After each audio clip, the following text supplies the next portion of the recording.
Hi, I'm Bart Hanson, the owner and operator of CrushLivePoker.com.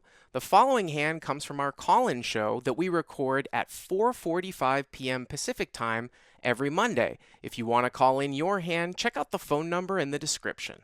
Let's get this thing rolling here. We're going to start with Stay in School out of LA. That's right, he is in LA, not in Ohio. He's got a quick little hand as he starts to play live LA games. What's up, Pete? What's going on? Hey Bart, how's it going? How's it going? Good. You sound good. You're on the computer. Nice. Yeah. All right. Yeah, so just get right into the hand. It's from last night, 5-5 at Hustler. Start around 950 effective. Okay. Yeah, so there are three limps to me in the cutoff, and you and me talked about the rake a little bit, and maybe this is a mistake. I decided to just overlimp King 10 off, three limps in front of me. I don't have a problem with that much. I mean, it's interesting because 5-5 is so expensive. Hmm. But I do think that people tend to over isolate a little bit too much. If there were no rate considerations, I definitely think that that's sort of a play because I mean, I guess you could just raise it to try to isolate with King 10 off, but I don't. I find that people play limp pots badly, and you have more of an advantage when the effective stacks are deeper, which is what they are obviously in a limp pot. So, Uh-huh. anyways, you over limp, but you're talking about $6 or $7. Yeah, So two limps, right? And you three over limps. oh three limps. Yeah, I don't think King 10 off is good enough there to raise, and I Yeah, I think think it's it too was good to maybe fold. two limps I could ISO, but Yeah. yeah, Yeah, I three. think once Too three much. people, that's usually the cusp I use, and depending on how weak the guys are. So three limps, and you over limp, and I would be over limping with probably pairs sevens and below here, and suited connectors as well, like eight Yeah, six suited, 9-7 suited, things like that. yeah. Okay. So the button calls and the blinds check.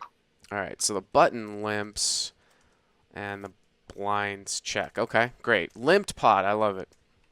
Yeah. So the flop comes ace of clubs, queen of diamonds, and nine of spades.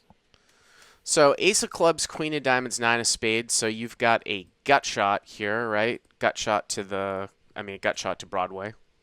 Yeah. Okay. So it's check to middle position. Who bets 15? The hijack right next to me calls. I decided to call. I usually peel with nut gut shots pretty deep with no flush drawn board, hmm and there are two calls behind me.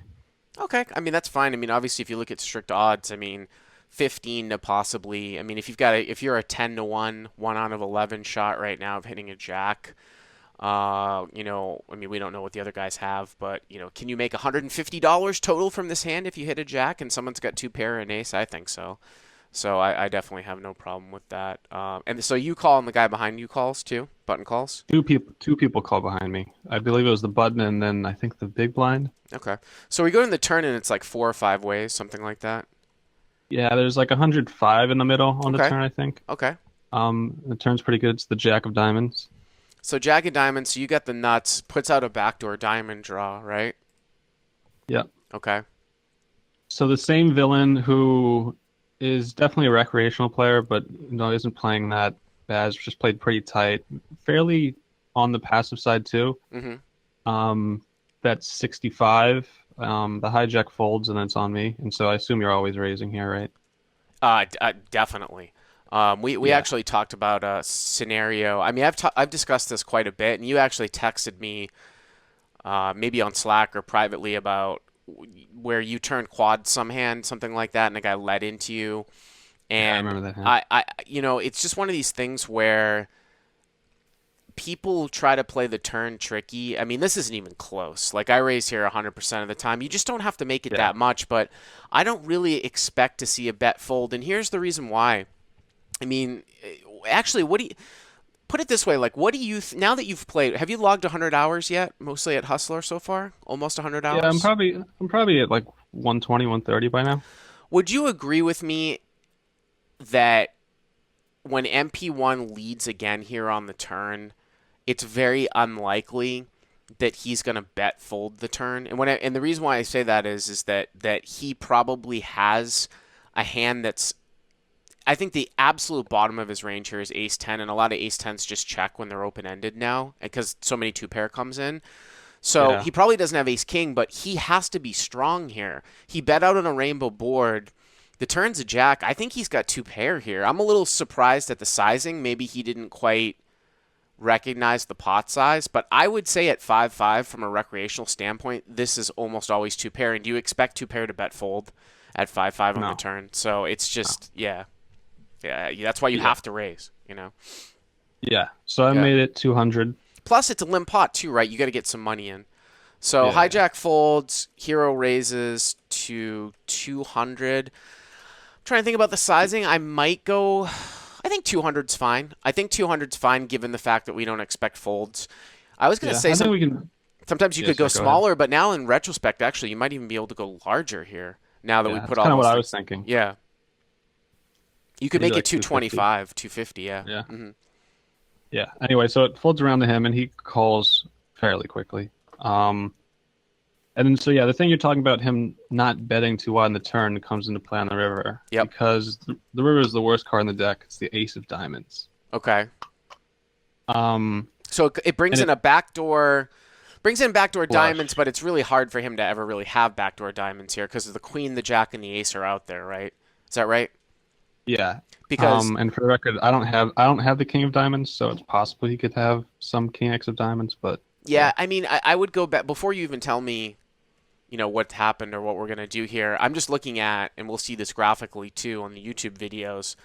I'm looking at the distribution of diamonds. Obviously, we're depending on what happens, the full house is in his range. But I'm talking about backdoor flushes. I find it almost impossible for us to really be scared of a flush here because the middle card on the flop is a diamond. He can't have the nut flush draw backdoor, right? Because the ace of diamonds appears at the end.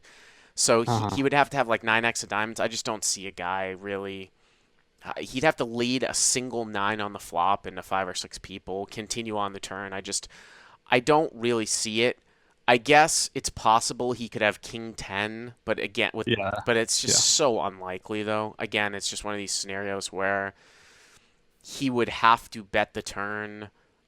Excuse me, he would have to bet the turn and just call your rate. You know what I mean? It's just impossible. I mean, well, obviously we're trying to figure out if it's a full house here. Of course, the problem is that the lower two pair types of hands now get counterfeit here. So this is Hmm. quite interesting. So what does this guy do at the end? So he checks, but my question is about like if you value bet what sizing, and like I know going for thin value in live poker is like the biggest thing, but like if we bet here, it's really only targeting ace 10, right? Like Yeah, I got to be what honest with you. I don't think I would bet the river here.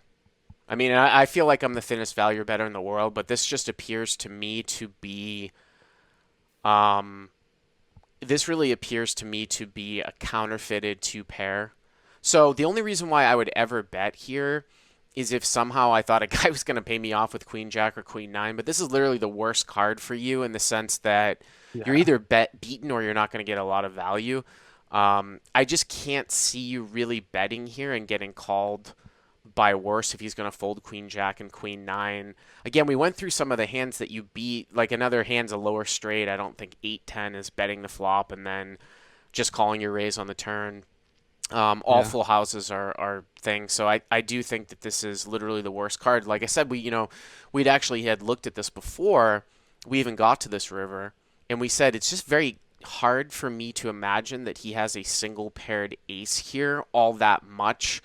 I guess he could have ace 10. Of course, you have one of the tens in your hand, but even if he Uh-huh. shows up with ace 10 like once in a great while, I think you're beaten here or you're not going to get a call way more often, and it makes it a check here behind.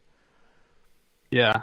Definitely in retrospect, I think I agree. I ended up like I thought for a little while. I thought for like 45 seconds, which I almost never do when there's not like action facing me. Yeah. Um, And like I ended up deciding like I like just thinking like I have to bet here, right? This is live poker. But in retrospect I don't like it. I ended up betting 300 and he pretty much snap folded. So I guess I assume he had a counterfeited two pair. But yeah, in retrospect I think checking back is probably better. Yeah, I mean, I think this is a great hand to just demonstrate that there are some extreme examples, this being one of them, where you can have a very, very strong hand, but the action just dictates that now you're either going to get a fold or you're beaten. somehow. This will sometimes happen when you like river like weak trips. Like I remember talking about a hand in a podcast years ago where I had overlimped like you did, right? With like king three and Hmm. the board came out king high and I bet the flop and it was pretty draw heavy and the turn was a break and I bet the turn and then the river was a king and it was such that the guy either had a draw or he had a better king than me, the way that the Hmm. board ran out. So it's like, oh, you've got trips, you have to bet the river, right? Well, not the way that the hand goes down. So this is sort of similar to that too. So Yeah. Would you ever bet like super small, like 100, 150, or is that just getting maybe a little too fancy or like, I mean, the pot would be what 550. So it's just really like, what are you? I guess if the yeah. guy's a super drooler, you could make a case for it. You know what I mean? You're never going to Uh, be worried about anybody ever turning a hand into a bluff, like yeah, Queen I'm Nine. definitely You know what I mean? bet Something like folding. that. Yeah. Um, but it's just so like when you raise turn and bet river, I mean, even the biggest droolers aren't going to call now at the end. But I guess you could make the case for it in the right situation. You know? Yeah. Yeah, I agree. All All right, right, Pete. cool. Thanks for the call. Hey guys, if you like what you've seen here, please click on the subscribe button and you'll get notified every time we put up a new video. And if you want to check out crushlivepoker.com for the first month free, use the code YTA100. Click on the link right there.